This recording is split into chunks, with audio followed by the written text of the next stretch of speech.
Yes, indeed, folks. The bar is open. Black American Relationship Reboot is on the air. America in the world, we here to save relationships, all kind of relationships, and that's a good thing. I'm a little tired today, folks, but we're going to get this show going.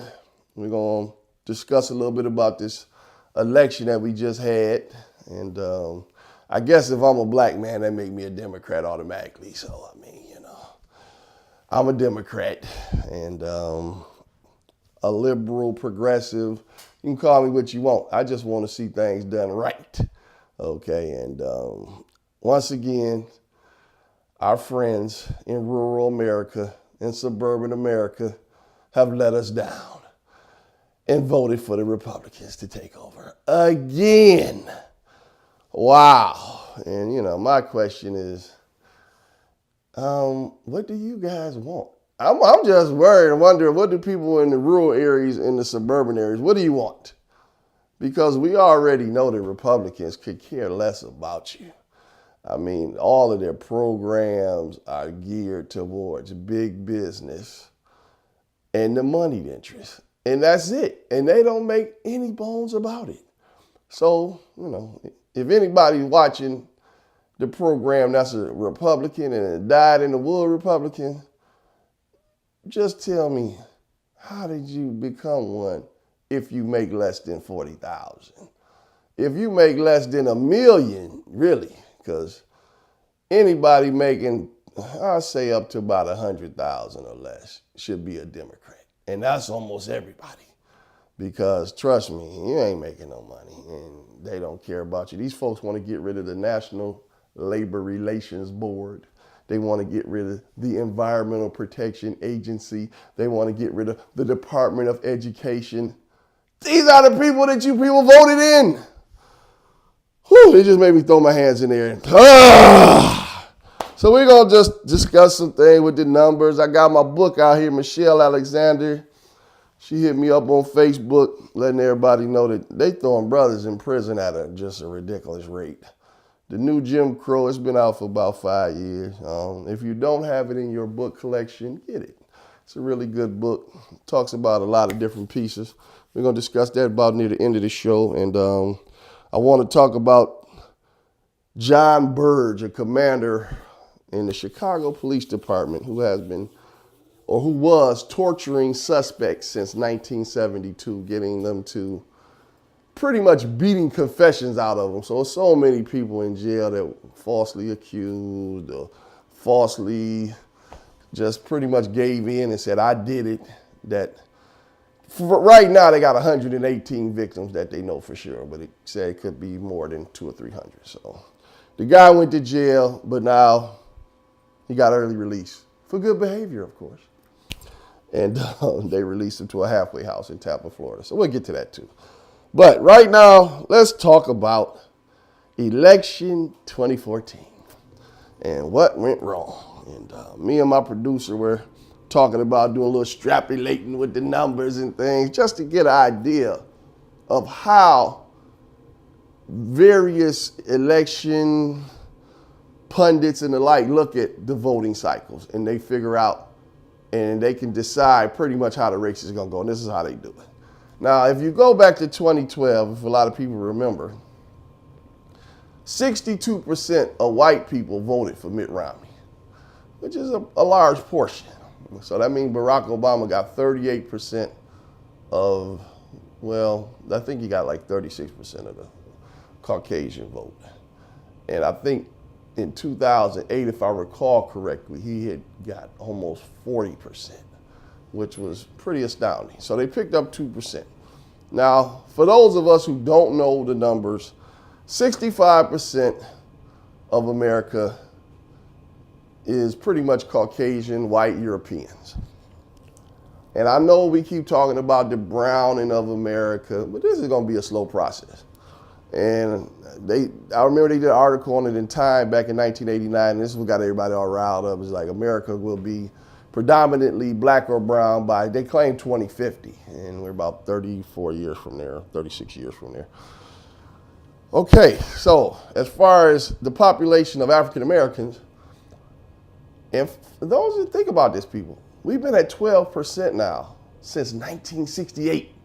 We've hovered between 12 and 12.5%. So that means we've had little or no growth as a race of people in this country. Yeah, we make a little bit more money, but our growth is what? It's stagnant. That's scary. As far as our Hispanic brothers and sisters, their growth has been growing exponentially. At one point, I think 68 as a matter of fact, they were 9% of the population in America. They are now 18%. They have doubled their population in 40 years. So if they keep this up, this is how they extrapolate the numbers, folks. So you figure in another 40 years, that'll be about 2054. They should be about 36% of the population. If we sit here at 12%, that'll make 48%. If the Asians and everybody else, the East Indians, Arabs, and all the other ethnic groups comprise about 5% of the population, American Indians, the Eskimos and the like. So if the Hispanics keep growing the way they're growing, technically 53% of the population will be people of color. That's what's got everyone in America so scared. All that means is only we have 47% of the Caucasians in the country. Oh my God, what are they gonna do? So what they're gonna do is pretty much blow this whole thing up. And that's what we're looking at, folks, because we already know most of these people they just have no inclination what they're doing when they vote for Republicans, because the Republicans are not going to help them.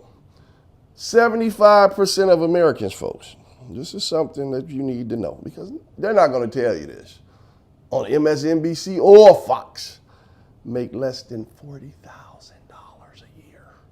I know you watch all those movies where everybody got Lamborghinis and, everybody, all the TV shows, people have these huge houses, 5-bedroom, only got 2 kids, Modern Family, Blackish, you name the show, everybody's got a nice home.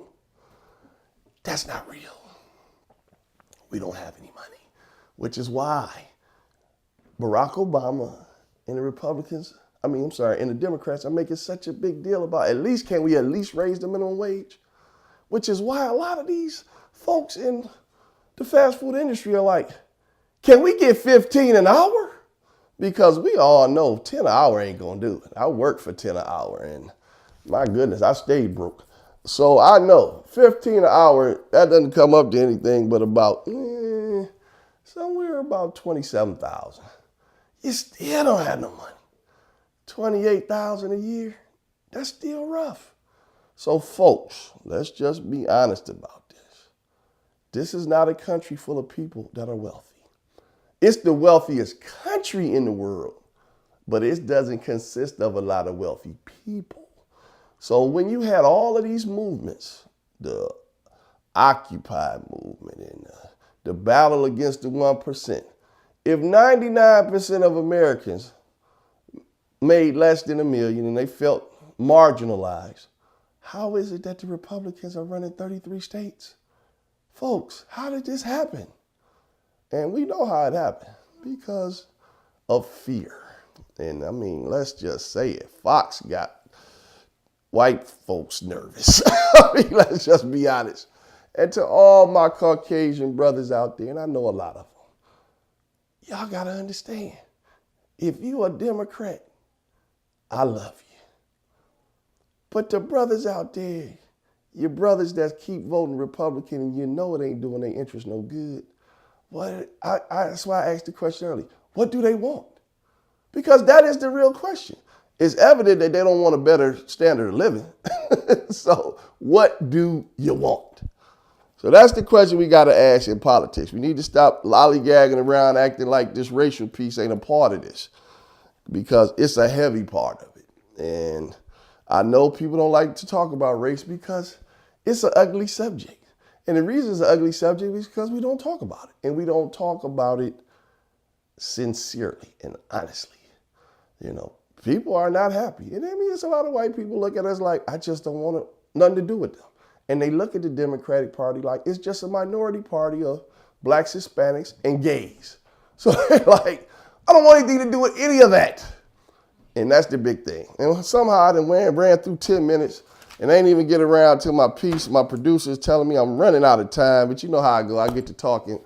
So I just want to say, look, for the next 2 years, we're going to have to figure out how we're going to do this. What do we want to do? How do we want to do it? Do we want to vote? Do we want to do more than just register people? How are we going to get people psyched up to really get out? Democrats, we're going to talk about y'all on the next show and what y'all got to do to get all voters hyped up, especially these black voters in the urban areas, because these young black kids, they want to vote, but they want to reason. They want to know you care. So I love all of y'all, as I always say. I'm tired of racism.